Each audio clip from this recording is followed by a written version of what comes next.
और एक और लाइव अपडेट मिल रहा है। सीरिया में विद्रोहियों के बीच टकराव हो रहा है। एसएनए ने मनबिज शहर पर कब्जा किया है।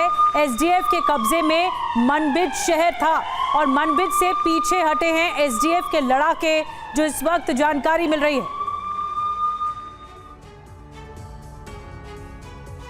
तो सीरिया में 27 नवंबर को विद्रोह शुरू हुआ और विद्रोहियों को पहली जीत 30 नवंबर को अलेप्पो में मिली। इसके बाद 8 ही दिन में सीरिया की सरकार का तख्ता पलट कर दिया गया।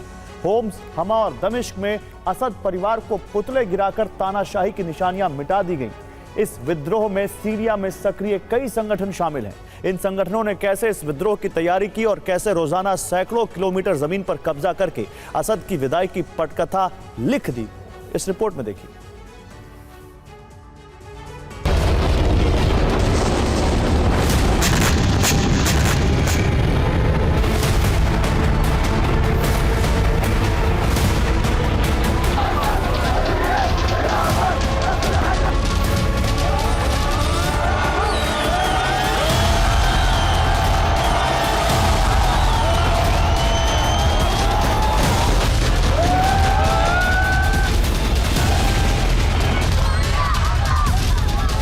दो 2016 में जब रूस की मदद से अलेप्पो शहर पर बशर सेना का नियंत्रण हुआ, तब से अब तक अलेप्पो के दुर्ग को विद्रोही गिरा नहीं पाए थे।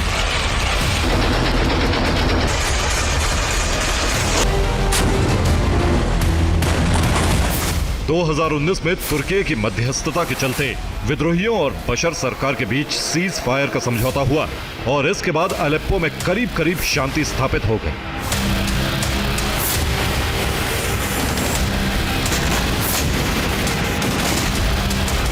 लेकिन 2019 के सीज फायर के बाद से ही विद्रोही संगठन बशर के तख्ता पलट की तैयारी कर रहे थे और ये मौका उन्हें इजराइल, हिजबुल्लाह और ईरान की जंग ने दिया।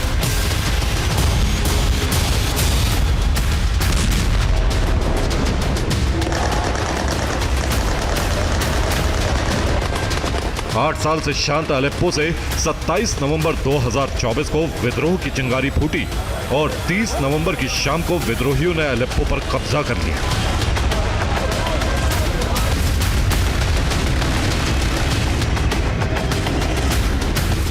इसके बाद विद्रोहियों की गति बढ़ती गई और बशर सरकार की दुर्गति तय हो गई। 30 नवंबर की शाम को एचटीएस लड़ाके अलेप्पो में दाखिल हुए और सिटी सेंटर पर कब्जा कर लिया। 1 दिसंबर की सुबह तक अलेप्पो में सीरियाई एयरबेस और पुलिस हेडक्वार्टर पर भी विद्रोहियों का नियंत्रण हो गया।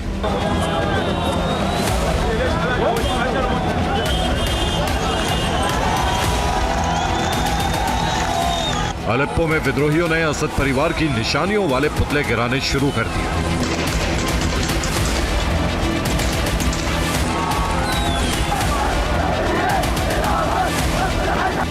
असद के पिता और उनके भाई के पुतलों को गिराकर विद्रोहियों ने उनके सिर से फुटबॉल खेली।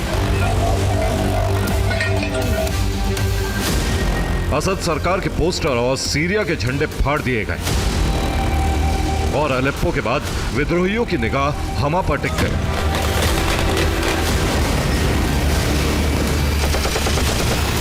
एक दिसंबर को हमा की जंग शुरू हुई और इसी दिन एचटीएस लड़ाकों ने हमा शहर के कई बाहरी इलाकों पर कब्जा कर लिया।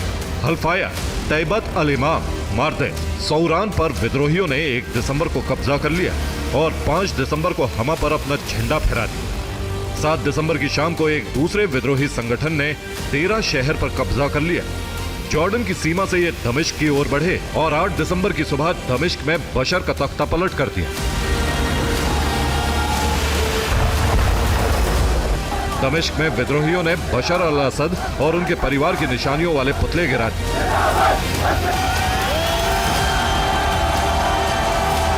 सीरिया के इस विद्रोह में कई गुट शामिल रहे हैं और उनकी ताकत से बशर अल असद का तख्ता पलट हो पाया है।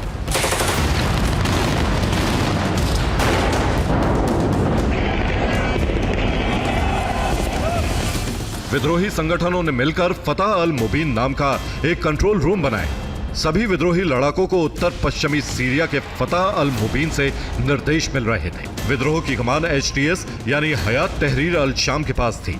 इसका पुराना नाम जबाहत अल नुसरा था। एचटीएस के साथ 30,000 लड़ाके थे। इस संगठन में अलकायदा सहित कई संगठनों के लड़ाके शामिल हुए। इसने अलेप्पो से विद्रोह की शुरुआत की। तीसरा संगठन है एहरार अल शाम मूवमेंट। 2011 में इस संगठन की नींव रखी गई। ये इदलिब में सक्रिय था और इसके पास 15,000 लड़ाके थे। अगला संगठन है NFL यानी नेशनल फ्रंट फॉर लिबरेशन। 2018 में बनाए गए इस संगठन में उत्तरी सीरिया के कई विद्रोही गुट शामिल थे। इनमें जैश अल नस्र, शाम खोर और फ्री इदलिब आर्मी के लड़ाके शामिल हुए। अगला संगठन था जैश अल इज्जा। 2019 में ये फ्री सीरियन आर्मी से अलग हुआ। यह हमा और लातकिया में सक्रिय था। इस संगठन के पास 2000 से 5000 लड़ाके थे। अगला संगठन है नूर अल दीन अल जैंकी मूवमेंट। 2014 में इसकी नींव अलेप्पो में रखी गई। 2018 में इसकी जंग HTS के साथ हुई। 2019 में HTS से समझौता हुआ और विद्रोह में शामिल हो गया। अगला संगठन है FSA यानी फ्री सीरियन आर्मी। इसी संगठन ने देरा से दमिश्क पर हमला करके तख्ता पलट किया है।